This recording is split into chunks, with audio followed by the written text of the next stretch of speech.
Confio em Deus aonde quer que eu vá, por terra firme ou sobreira do mar, e seja, pois, aonde for, confio em Deus, em seu excelso amor. Confio em Deus e sei que me amará, e pela sua mão me guiará, e seja, pois, aonde for, confio em Deus, em seu excelso amor. A linda flor recebe o seu cuidar, Ele guia os astros no espaçoso ar, e Ele assim cuida de mim. Confio em Deus, em seu excelso amor. Confio em Deus e sei que me amará, e pela sua mão me guiará, e seja, pois, aonde for, confio em Deus e em seu excelso amor.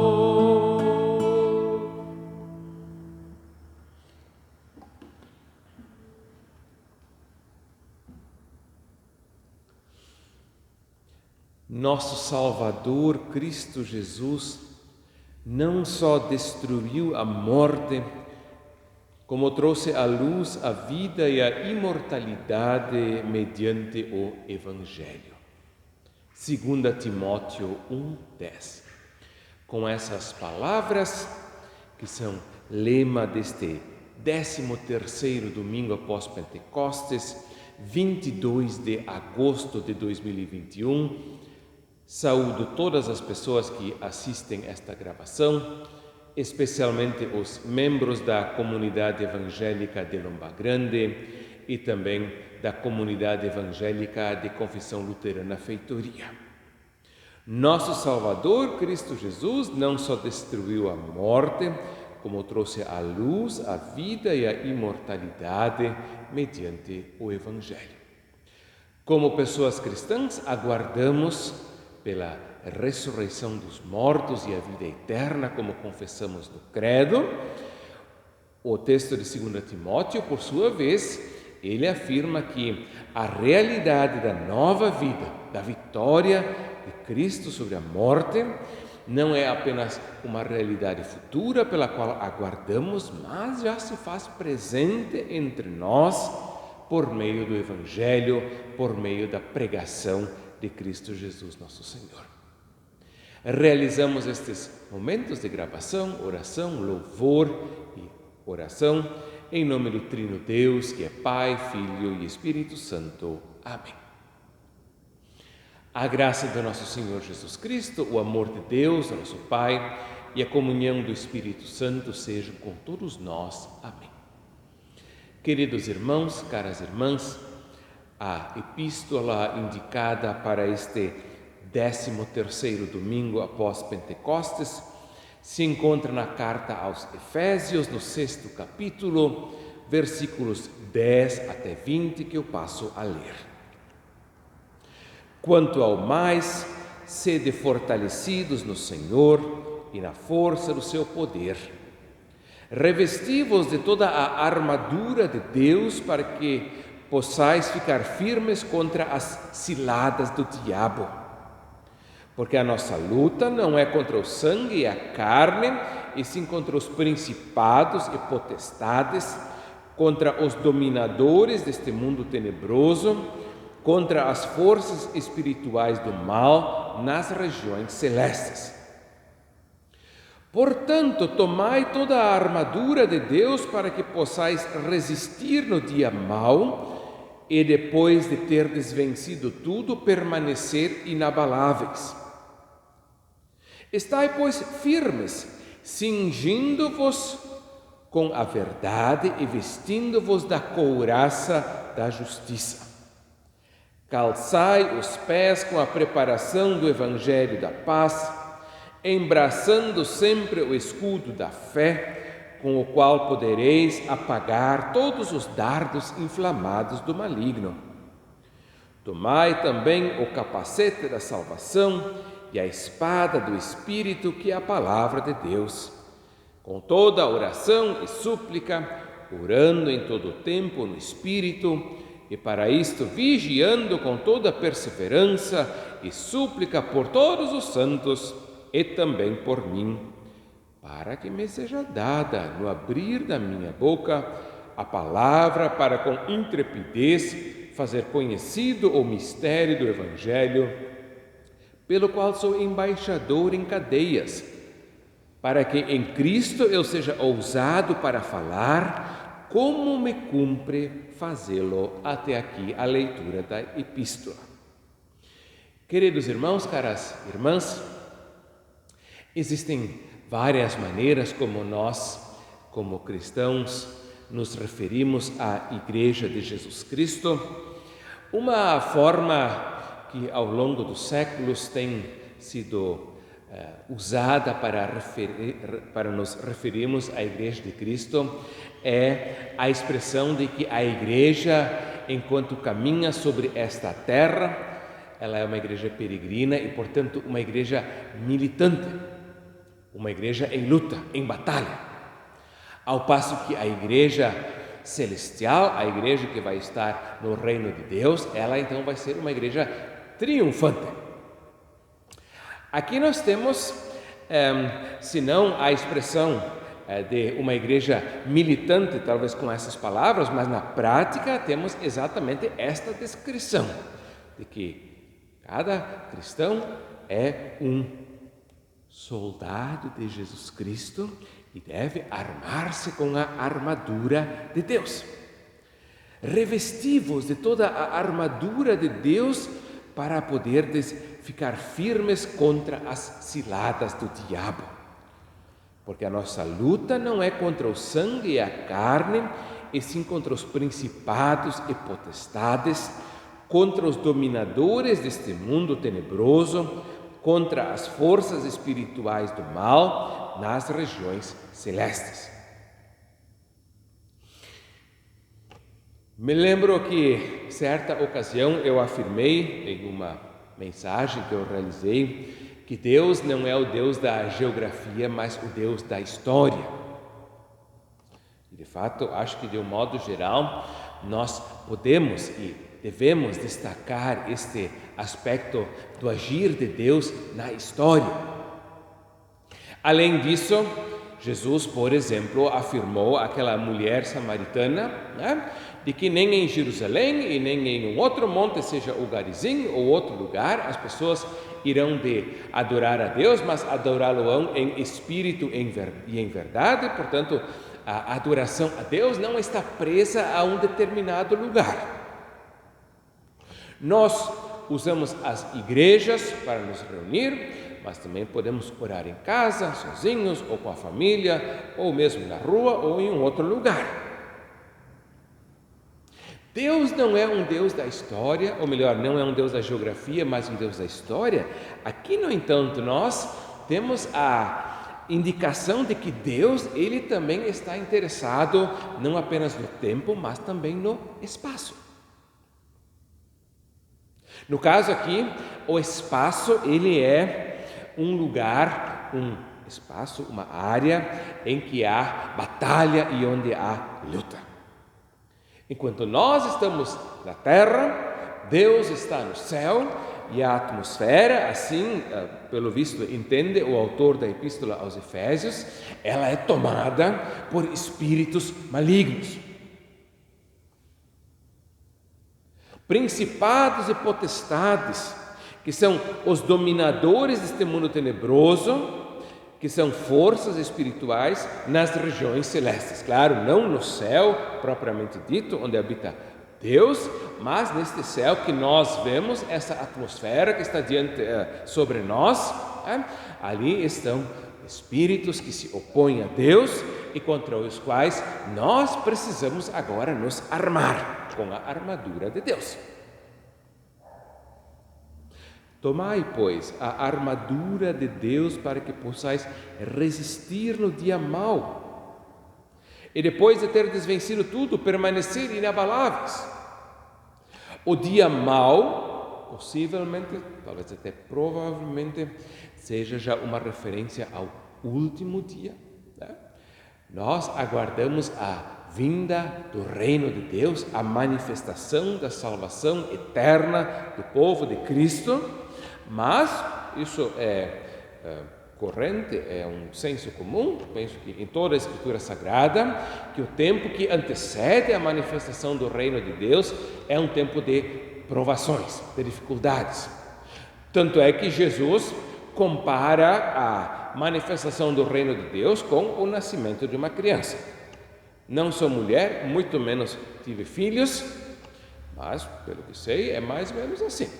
Antes da alegria de nascer um filho ou uma filha, vêm as dores de parto.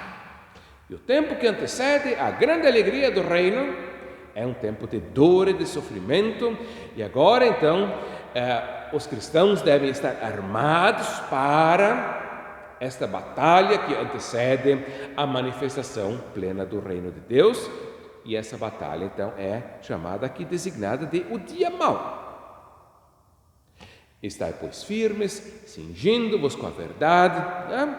Quer dizer, a cinta tem que estar bem firme em volta da nossa cintura, vestindo-vos da couraça da justiça, calçai os pés com a preparação do evangelho da paz, uma determinação que nos remete a Isaías 52, quão formosos são sobre os montes os pés dos que anunciam coisas boas, dos que fazem ouvir a paz, dos que dizem a Sião, o teu Deus reina.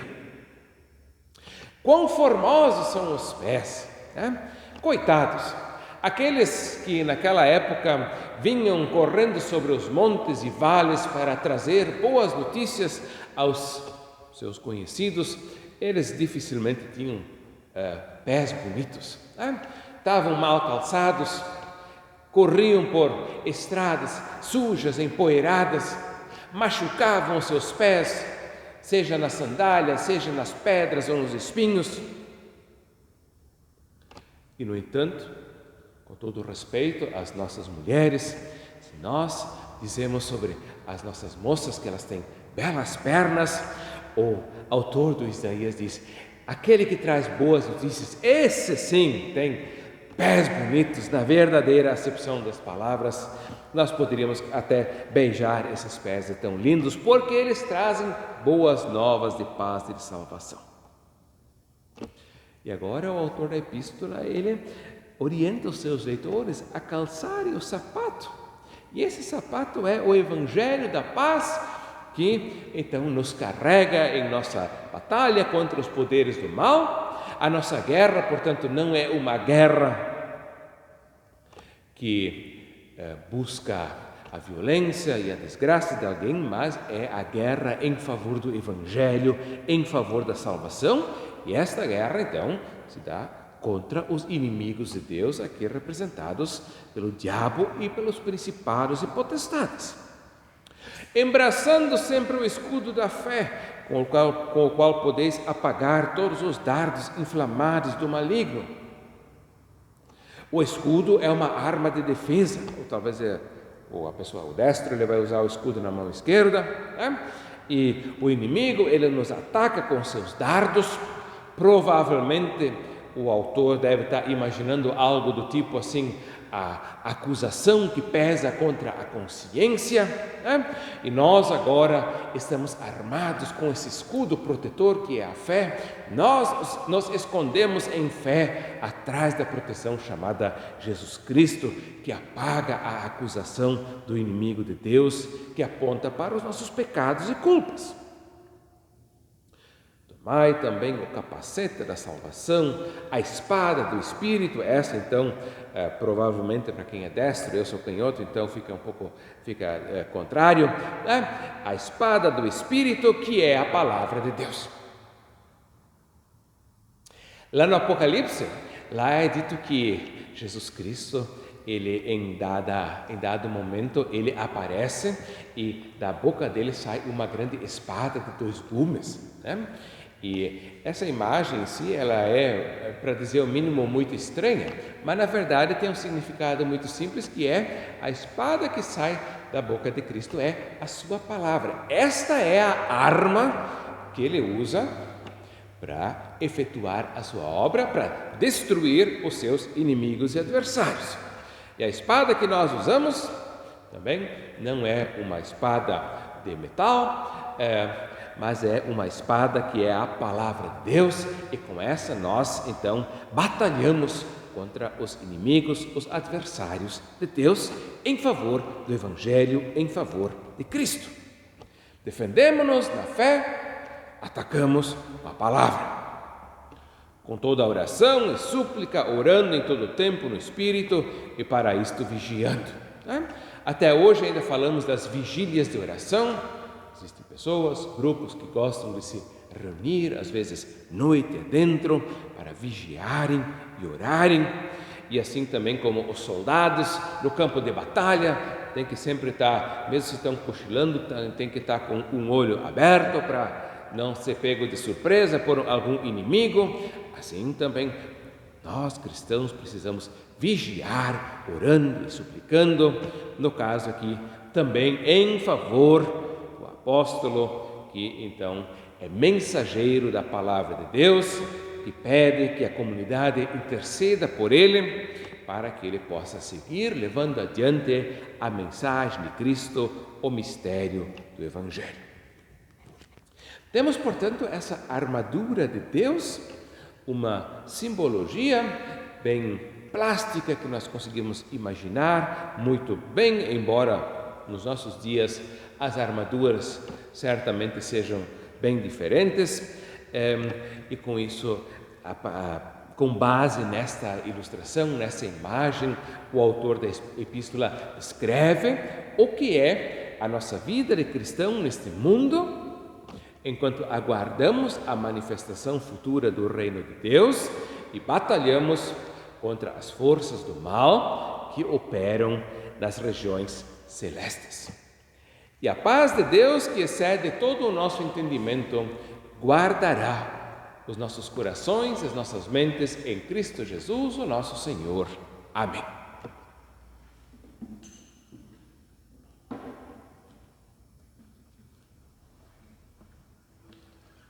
Cantei inicialmente as 2 primeiras estrofes do hino número 618, Confio em Deus, e vou cantar agora ainda a terceira e última estrofe. Por vales ou deserto abrasador, com ele irei e sem nenhum temor, e sua mão conduzirá. Confio em Deus e em seu excelso amor. Confio em Deus e sei que me amará, e pela sua mão me guiará. E seja, pois, aonde for, confio em Deus e em seu excelso amor.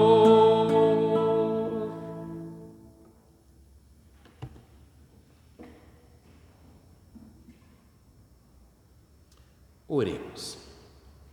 Bondoso Deus, nosso Pai, obrigado, Senhor, que também nós podemos nos confiar a Ti e ao Teu excelso amor,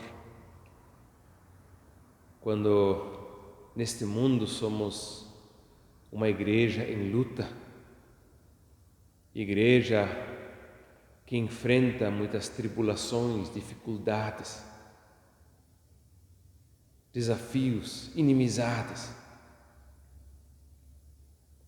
Obrigado, Senhor, pela Tua palavra que ilustra o que é a existência cristã, com essa ilustração da armadura de Deus. Obrigado, Senhor, que a armadura com a qual Tu nos vestes não tem a intenção de destruir, de eliminar, mas de salvar. E que para isso tu nos colocas a batalharmos, a lutarmos contra as hostes do mal, contra as forças do pecado, contra tudo aquilo que se opõe a ti e a tua palavra. Abençoa-nos, guarda-nos, para que possamos sempre estar realmente bem armados para a luta do Evangelho da paz, da salvação, do perdão, da graça de Cristo. Assim pedimos e agradecemos em nome do nosso Senhor Jesus Cristo, que nos ensinou a orar quando disse: Pai nosso que estás nos céus, santificado seja o teu nome. Venha o teu reino. Seja feita a tua vontade, assim na terra como no céu.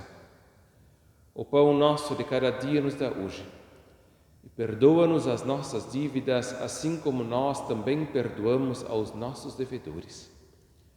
E não nos deixes cair em tentação, mas livra-nos do mal, pois teu é o reino, o poder e a glória para sempre. Amém. O Senhor te abençoe e te guarde. O Senhor faça resplandecer o seu rosto sobre ti e tenha misericórdia de ti. O Senhor sobre ti levante o seu rosto e te dê a sua paz. Amém.